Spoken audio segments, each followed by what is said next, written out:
Hello friends, welcome to SSC coaching centre. आज मैं आपके लिए नंबर एनालॉजी के बहुत ही अच्छे क्वेश्चन लेकर के आया हूं। तो चलिए स्टार्ट करते हैं। पहला सवाल है, 6 का रिलेशन 252 से है तो 5 का रिलेशन किस संख्या से बनेगा। बहुत अच्छा सवाल है। देखिएगा, 6 से 252 बनाना है तो आप ये जानते हैं कि बहुत बड़ी संख्या है, 6 की अपेक्षा 252 बहुत बड़ी है। या तो आप मल्टीप्लाई करके पहुंचोगे इतनी बड़ी संख्या पे, या फिर स्क्वायर करोगे, या फिर क्यूब करके पहुंच सकते हो। तो मैं यहाँ पे स्क्वायर करके तो नहीं पहुंच सकता, मुझे क्यूब करना पड़ेगा जरूर। अगर मैं 6 का क्यूब करता हूं तो मुझे 216 मिलेगा। अभी भी कुछ कम रह गया। अगर मैं 6 का स्क्वायर करता हूं तो 36 मिलेगा। अगर मैं दोनों को प्लस कर लूं तो 6 और 6 12, हासिल का 1, 1 और 3 4, और हासिल का 1 5, और ये आ जाएगा 2। देखो 252 मुझे मिल गया। ठीक है, वही लॉजिक आगे लगा देना है। 5 है, 5 का क्या कर दो आप, क्यूब। 5 का क्यूब करोगे 125 होता है, और एक बार कर दो स्क्वायर। 5 का स्क्वायर 25 होता है। अब दोनों को जोड़ दो तो ये हो जाएगा 150। ठीक है, यानी कि सी ऑप्शन प्रश्न का बिल्कुल सही जवाब है। अब देखते हैं अगला सवाल। अगला प्रश्न है, 7 का रिलेशन 329 से है तो 9 का रिलेशन किस संख्या से बनेगा। ये सवाल आपके लिए बहुत इंपॉर्टेंट है, बहुत चैलेंजिंग क्वेश्चन है ये। देखिएगा, अगर आप इस 7 की पावर अगर आप 3 करते हो तो कितना मिलेगा आपको। 7 की पावर 3 किया तो आपको मिलेगा 343, लेकिन आपको चाहिए कितना, 329। मतलब जो हमने पावर 3 किया है, जो क्यूब किया है, उससे कम संख्या चाहिए, है ना। कितनी कम चाहिए हमको, 14 कम। तो मैं क्या करूंगा, इस 7 का 2 गुना कितना होता है, 14, इसको माइनस कर दूंगा। ठीक है, तो 343 में से 14 माइनस किया, 329 मिला। जो मैंने क्यूब किया है उसमें से 7 का 2 गुना माइनस कर दिया। 7 का क्यूब किया, 7 का 2 गुना माइनस। ऐसे ही मैं क्या करूंगा, 9 का क्यूब करूंगा और 9 का 2 गुना माइनस कर दूंगा। तो 9 का 2 गुना कितना होता है, 18, इसे माइनस कर दूंगा। समझ में आया ना। तो 9 का क्यूब कितना होता है, 9 का क्यूब होता है 729। इसमें से क्या करो, 18 को माइनस, तो 9 में से 8 जाएगा, 1 बचेगा। 72 में से 1 जाएगा तो 71 बचेगा, यानी कि 711 आ जाएगा। बी ऑप्शन बिल्कुल सही है। सभी को समझ में आ रहा है। अब देखते हैं अगला प्रश्न। अगला प्रश्न है, 7 के बटे में 50, 9 के बटे में 82, 13 के बटे में 170। तो यहां पे क्या आएगा, हमको अच्छे से पता है कि ऊपर जो 7 लिखा है और नीचे जो संख्या है वो 7 का स्क्वायर प्लस 1 है, क्योंकि 7 का स्क्वायर 49, 1 जोड़ देंगे तो 50। ऊपर देखो 9 लिखा है तो नीचे में क्या है, 9 का स्क्वायर प्लस 1। ऊपर 13 लिखा है तो नीचे में क्या है, 13 का स्क्वायर प्लस 1। तो ऊपर जो संख्या होगी उसकी नीचे वाली संख्या स्क्वायर प्लस 1 होगी। तो 15 है ऊपर, नीचे वाली संख्या 15 का स्क्वायर दिया गया है, ये आंसर नहीं होगा। 15 का स्क्वायर प्लस 1 होना चाहिए, लेकिन ये तो -1 है, ये भी नहीं होगा। ये वाला हो जाएगा, क्योंकि ऊपर कितना भैया आपका 15, ठीक है। नीचे कितना होना चाहिए, 15 का स्क्वायर प्लस 1। तो 15 का स्क्वायर 225 प्लस 1 कर देंगे तो 226। तो मेरा सी ऑप्शन यहाँ पे सवाल का बिल्कुल सही जवाब है। अब देखते हैं अगला सवाल। अगला प्रश्न है, देखिएगा, 8 का रिलेशन 72 से है और दोनों ही जगह पे क्वेश्चन मार्क है। इस बार दोनों जगह पे संख्या पता करनी होगी। तो मैं 8 से 72 कैसे बना सकता हूं।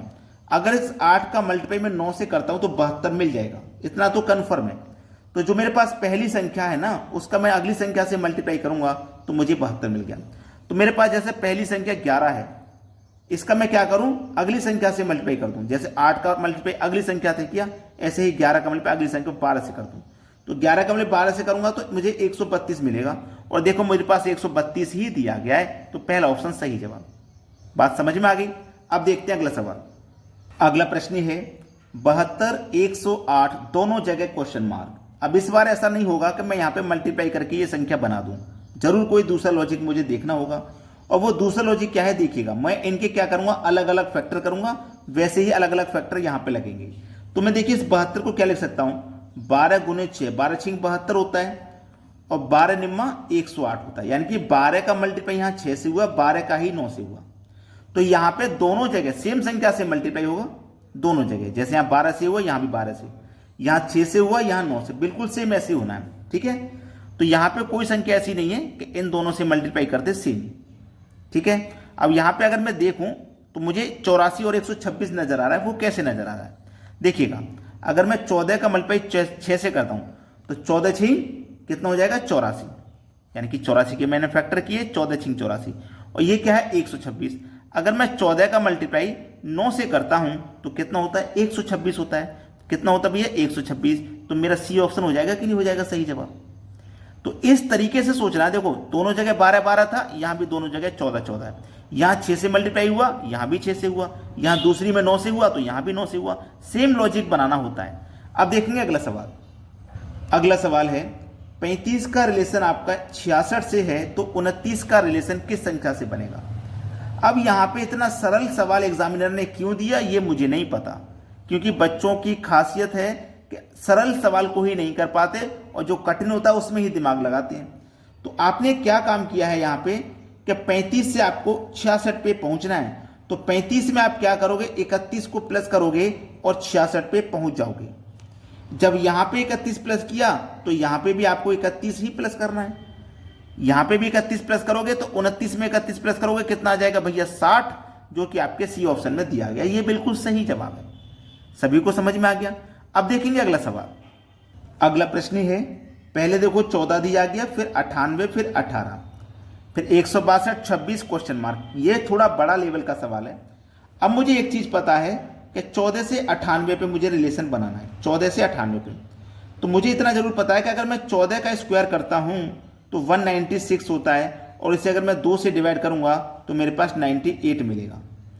98 मिलेगा कि नहीं मिलेगा? 98 मुझे देखो मिल गया, 14 से 98 मिल गया। अब 18 से मैं 162 को बनाऊं तो मैं क्या करूंगा, देखो 18 का भी स्क्वायर करूंगा जो कि 324 होता है। इसको भी अगर मैं 2 से डिवाइड करूंगा तो 162 बार में डिवाइड हो जाएगा। देखो मुझे 162 मिल गया। 14 से 98 मिल गया, 18 से 162 मिल गया, अब 26 से ये संख्या मिल जाएगी। तो मेरे पास मुझे क्या करना है, वही तरीका लगाना, 26 का स्क्वायर करना है जो कि 676 होता है, और 2 से इसे भी डिवाइड कर देना है। इसे भी करो, 2 त्रिक का 6, 2 त्रिक का 6, 2 अट्ठे 16, यानी कि 338 आ जाएगा। 338 किस ऑप्शन में भाई? सी ऑप्शन में। ये बिल्कुल सही जवाब है आपके प्रश्न का। अब देखते हैं अगला सवाल। अगला प्रश्न है, और कभी भी ऐसा प्रश्न आपको बड़ी संख्याओं वाला मिले तो आपको या तो जोड़ के रिलेशन बनाना होगा या घटा के। जोड़ के का मतलब है आप पहली संख्या का रिलेशन पहली से बनाओ। तो देखो 6 से 5 हो गया, यानी कि एक कम हुआ है। अब दूसरी का दूसरी से बनाओ, 4 से 3 हो गया, यहां भी एक कम हुआ। अब तीसरी का तीसरी से बनाओ, 1 से 0 हो गया, मतलब यहां भी एक कम हुआ। अब लास्ट वाली का लास्ट वाली से बनाओ, 5 से 4 हो गया, मतलब यहां भी एक कम किया गया। ऐसे आप क्या करोगे, इसमें से भी एक कम करोगे। जैसे मैं 6 से एक कम करूंगा 5, ऐसे 7 में से एक कम करूंगा तो 6, 8 में से एक कम करूंगा 7, 9 में से एक कम करूंगा 8, और 6 में से एक कम करूंगा 5। देखो ये आपका आंसर है 6 7 8 5, 6 7 8 5। डी ऑप्शन आपके सवाल का बिल्कुल सही जवाब हो जाएगा। अब देखेंगे अगला प्रश्न। अगला प्रश्न है 2 9 दोनों ही जगह क्वेश्चन मार्क। बढ़िया सवाल है ये। जब दोनों जगह क्वेश्चन मार्क होते हैं तो प्रश्न थोड़ा कठिन तो लगता है, लेकिन कोई बात नहीं, जब हम आपको सिखाएंगे तो आप जरूर सीखेंगे। 2 से 9 बनाना है। अगर मैं 2 की पावर 3 कर दूं तो 8 और उसमें जोड़ दूं 1 तो कितना मिल जाएगा मुझे? 9 मिल जाएगा। ऐसे ही मुझे यहाँ पे एक संख्या ऐसी रखनी है। पहली संख्या जैसे यहाँ 2 थी, 2 की पावर मैंने 3 किया। पहली संख्या देखो मेरी 8 है, 8 की पावर 3 करूंगा तो ये तो 64 से बहुत ज्यादा हो जाएगा। हमें तो पावर कितना करना है? 3 करना है, और 8 की पावर 3 तो बहुत ज्यादा हो जाएगा। 3 की पावर 3 का मान 27 और प्लस 1 करेंगे तो 28, क्योंकि प्लस 1 यहाँ पे किया है तो यहाँ भी प्लस करना पड़ेगा, लेकिन ये तो माइनस करके दिया गया। 4 की पावर 3 करूंगा 64, 1 जोड़ दूंगा 65। ये बिल्कुल सही जवाब है। देखो 4 की पावर 3 करूंगा प्लस 1 करूंगा, 4 की पावर 3 प्लस 1, तो 4 की पावर 3 का मान 64 और प्लस 1 करेंगे तो कितना हो जाएगा भैया? 65। ठीक है, और 65 ही मेरा दिया गया, तो सी ऑप्शन यहाँ पे सही जवाब है। अब देखते हैं अगला सवाल। अगला प्रश्न है 441 21 दोनों ही जगह क्वेश्चन मार्क। अब ये सवाल आपको खुद से करना है। ये मैं आपको होमवर्क के लिए सवाल दे रहा हूं। ये प्रश्न आपको स्वयं करना है और वीडियो को लाइक और शेयर करना है। ठीक है, ये काम आप इतना जरूर कीजिए, वीडियो को लाइक और शेयर। धन्यवाद दोस्तों।